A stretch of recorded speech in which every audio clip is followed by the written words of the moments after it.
Hey everybody, Cynthia here. Just wanted to share with you what I've been doing this summer. I'm on my adventure, or actually an experiment. And you might think, well, that's not such a big deal, growing a garden. People do that all the time.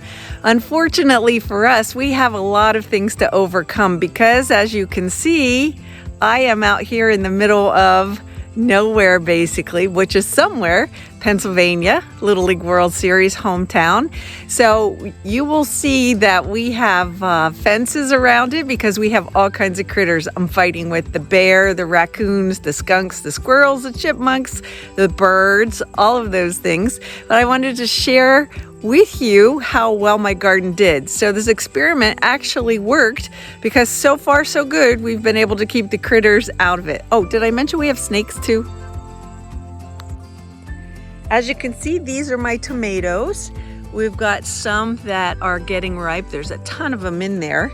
All kinds, cherry tomatoes, big boys, things like that. And we still have some coming on. Hey, check out this tin. This is a trick my grandmother taught me to keep the birds away because it's shiny and it scares them, but it also makes a noise. Here I have some Brussel sprouts growing, as well as some more tomato plants. And these are my peppers coming in here.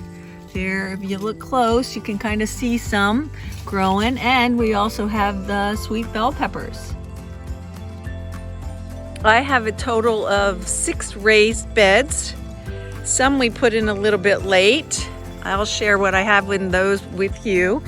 This one happens to have some radishes coming up. They're doing good. I planted those late. This one has the sweet banana peppers, and they are going crazy. You can see a ton of them in here. And on these we have some more sweet bell peppers, which are good. So I'm learning quite a bit as I'm going along because I didn't realize that sweet peppers don't like to be with hot peppers, so we had to move those. In this box you'll see I have cabbage, and we've got some really big cabbage heads. Yesterday I took one to make some sauerkraut. Over here's some broccoli. Didn't realize that once I took off my first one that they would actually grow again. And over here in the corner on the side we have some more Brussels sprouts. So those will be fun. I can't wait to share those with you. So what does a garden in the real estate market have in common? Or if you're a buyer or a seller? So let's talk about it. We got 4 P's. We've got prepare. So as a gardener or a farmer, you have to prepare your soil. You have to fertilize it, dig it up, till it, and get it ready so that you can put your plants in it. Much like as in real estate, you have to prepare because you have to get your funds together, get your credit right, find the perfect realtor, and I'm here to help you do that. And of course, find a lender so that when you're ready to plant, which is our next P, you are ready to go. So when we have a garden, we have to plant them. We have to know who can be next to each other, how deep to plant them, how much to water, and of course, we have to continue to weed them because everything wants to grow. In the planting stage of real estate, you're going to be choosing what type of a home you want, what location, what neighborhood, all of the particulars about it.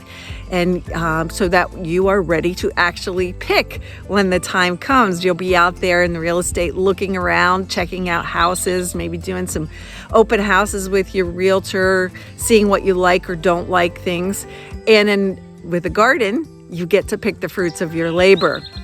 That also you will be putting in an offer, or you will be maybe canning or eating some of the things in your garden that you have.